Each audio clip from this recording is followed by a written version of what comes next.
reunified all of the students with their parents. All right, thank you very much.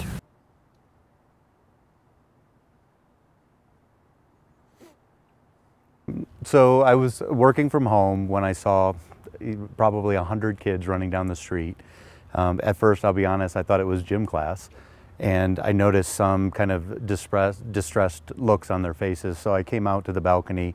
My neighbor was already out on the balcony. She's the one that alerted me that there was a school shooting going on, and she told me that she thought there was someone shot down by the mailbox. So I ran down here, and sure enough, there was a young man here with a bullet wound in the back. He was with a friend who was applying pressure to his back, and a teacher. At the time when I got here, the teacher had a phone and she was calling the student's mom. She was able to connect with his mom and tell him he was okay. I dialed 911. The first thing the 911 operator told me was to take cover, to get to cover. So his friend and I helped him up. He was conscious, he was able to walk. Where was that? It happened right here. They were sitting on the lawn here. And so we picked him up. We carried him, or we helped him walk about two houses, and he needed to rest. So he sat down on the grass, just a couple houses down, maybe for 30, 60 seconds. We got him up, got him into my backyard, and then slowly we got him up my steps into the kitchen. At that point, the 911 operator asked me to pick up his shirt and see if there were 2 holes. So when I did, I found there was only 1 hole.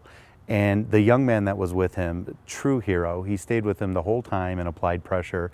By the time I lifted up his shirt, the hole that was in his back had already stopped bleeding. So he is a true friend, a true hero. And so I told the 911 officer, or 911 operator, that they told me that it could be a while until an ambulance gets there and to shelter in place. So at that point, I left the 2 boys there, ran outside. I found a police officer, and he was able to help me flag down an ambulance. We got the ambulance in front of the house, and then the ambulance driver and I ran up. We got the young student and helped him into the ambulance at that time, and get him, shipped off to the hospital. So the whole thing happened probably within 5-10 minutes. It was very fast, very chaotic. But again, he never lost consciousness. He was, he could talk. He was very hard to, it was hard for him to breathe. So I didn't ask him, a lot of people asked if I asked him questions about the shooting or how it happened, and I didn't. I just, asked him if he was all right. At one point, he even joked and said he's really starting to feel it. But we got him in the ambulance.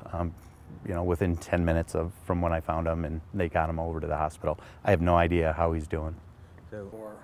When I saw the kids coming down the street, I came out to the balcony.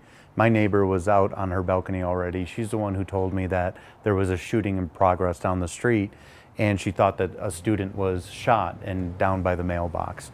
So I came down these stairs, I ran to the mailbox, and sure enough, there was a student there that was shot. He was with a friend who was applying pressure at the time, and he was also with a teacher who was calling the student's mother. She was able to connect with the mother and let the mother know that the son was okay, and I dialed 911. The first thing the 911 operator told me was to find shelter. So we immediately, his friend and I, picked up the student, helped him. We walked about 2 houses down. He needed to rest, so we sat down for about 60 seconds. We got him back up, and then we we helped him, assisted him into my backyard first. Then we came up the steps here and carried him into the house, where he just sat down right here on the floor, couldn't go any further. So we got him on the floor. His friend continued to apply pressure while I talked to the 911 operator. At this point, the 911 operator asked me to lift up his shirt to see if there were 2 holes. There was only 1 hole, an entry wound, and at that time, his friend was applying pressure so well that it had already stopped bleeding. So the 911 operator told me it could be a long time before an ambulance gets here. So I left them, ran outside. I found a police officer. He helped me flag down an ambulance. We got the ambulance here right away, and we were able to help assist him into the ambulance and then get him sent off to the hospital. I'm sure it was shock. I'm sure it was adrenaline. I was very surprised at how calm both of them were.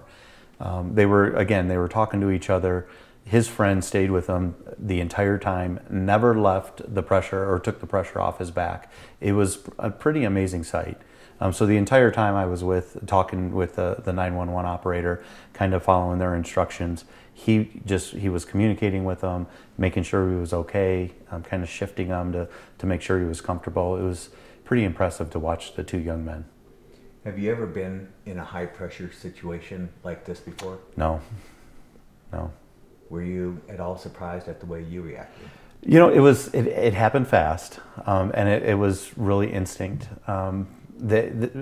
Truly at that moment, they both were my kids, and I was just going to do what I needed to do to help them out, and that's it. That was the motivation behind it. So, when you describe them as your kids, I imagine very quickly your brain, your mind went to your young kids. Oh, the entire time. They had called me once they were able to, so I connected and talked to them when they were still at the school, and just hearing their voices obviously was an amazing thing. So, by then, did they know your role? They did.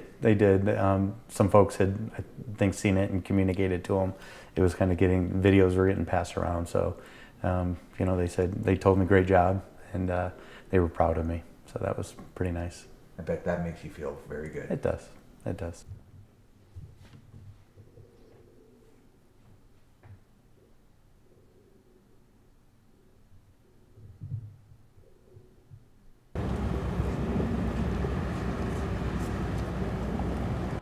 Authorities do not have any information as to whether any of the victims were targeted and have not released a possible motive. The two suspects could be charged as adults. Danya Backus, ABC News, Highlands Ranch, Colorado. Good morning to you, Janae. Good morning to you, Kenneth. At least two students are still in serious condition this morning. One of those suspects is being evaluated at a hospital as this community grapples with this deadly school shooting. Good morning to you. We are live right in front of the STEM school here in Highlands Ranch, Colorado. This morning, at least two students are still in serious condition. One of the two suspects is being evaluated at a local hospital. This as this community grapples with that deadly shooting. And authorities do not have any information as to whether the victims were targeted, and they have not released a possible motive. Reporting live this morning, Danya Backus, ABC 7 News. Good morning, Jessica. We are hearing from parents and students who experienced pure panic during yesterday's shooting. Many who cannot believe that 20 years after Columbine, they are yet dealing again with another deadly school shooting.